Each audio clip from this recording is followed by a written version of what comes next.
দিন দিন অপরাধ বেড়েই চলেছে লক্ষ্মীপুরে। চুরি ডাকাতি থেকে শুরু করে কিশোর গ্যাংয়ের তাণ্ডবে অতিষ্ঠ এলাকাবাসী। অভিযোগ, পুলিশের কাছে গিয়েও মিলছে না সমাধান। তবে সাধ্যমতো অপরাধ দমনের চেষ্টা চলছে বলে দাবি পুলিশের। ওয়ালটন ফ্রিজ কিনে অনেকের মতো আপনিও হয়ে যেতে পারেন মিলেনিয়াল। সেরা পণ্যের সেরা অফার। ঘটনাটি গেল মাসের। লক্ষ্মীপুর পৌর শহরে এক বাসাবাড়িতে ডাকাতির ঘটনা ঘটে। সিসিটিভি ফুটেজে দেখা যায় ডাকাতি শেষে অস্ত্র হাতে নির্বিঘ্নে হেঁটে যাচ্ছে ডাকাত দল। পুরো জেলায় আইনশৃঙ্খলা পরিস্থিতির এমন অবনতি হয়েছে বলছে স্থানীয়রা। শহরের বিভিন্ন দোকানপাট, শপিং মলের সিসিটিভি অনুসন্ধান করে দেখা যায় দিনে দুপুরে বিভিন্ন কিশোর গ্যাংয়ের দৌরাত্ম্য আর রাতের আধারে চোরের উৎপাত, কিন্তু তা দেখার যেন নেই কেউ। আমাদের দরজাগুলো ভাঙচুর করে, সাথে তাদের দেশীয় অস্ত্র এবং বন্দুক ছিল, দুনালা বন্দুক। কথা বললে কোবামো কইছে আর আমরা সকলে চুপ হয়ে গেছি। খুবই খারাপ অবস্থা আছে বর্তমান। আগে আমরা দরজা খুলিও ঘুম যেতে পারতাম, বর্তমানে দরজা বন্ধ করিও ঘুম যেতে পারতেছি না।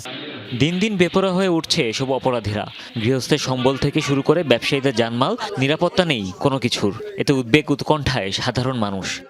আমাদের বাড়িতে ডাকাতি হয়েছে, তারা আসে দেখছি, তদন্ত করছে, কিন্তু তদন্ত করার পরে তারা এর ডাকাতি মামলা নিতে চাইতেছে না। প্রশাসন এই ব্যাপারে তেমন বেশি কোনো পদক্ষেপ নিতেছে না। চোর এবং ডাকাতি দুইটা জিনিস অত্যন্ত বাইরে গেছে আমাদের এলাকায়। পুলিশে যখন পাত্তা দেয় না, তাহলে পুলিশও আরে এই চুরি ডাকাতির লগে জড়িত আছে।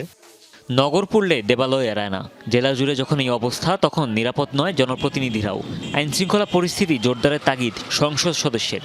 আমার মোটরসাইকেল চুরি হয়েছে, এটা আমিও জানি, কিন্তু এখন হচ্ছে তো, এভাবে হচ্ছে। মোটরসাইকেল চুরি হচ্ছে, তারপর যে আমার জানালাটা চুরি হচ্ছে, মিটার চুরি হচ্ছে। এসবই সাধারণ ঘটনা বলছে পুলিশ। সাধ্যমতো অপরাধ দমনের চেষ্টা চলছে বলেও দাবি পুলিশ সুপারের। সমাজে এই ধরনের অপরাধ আসলে একটা কমন বিষয়, তবে আমাদের যেটা পুলিশের দায়িত্ব থাকে যে এই অপরাধ নিয়ন্ত্রণে রাখা এবং যত দূর সম্ভব কমে রাখা, এই কাজটা আমরা প্রতিনিয়ত করে যাচ্ছি।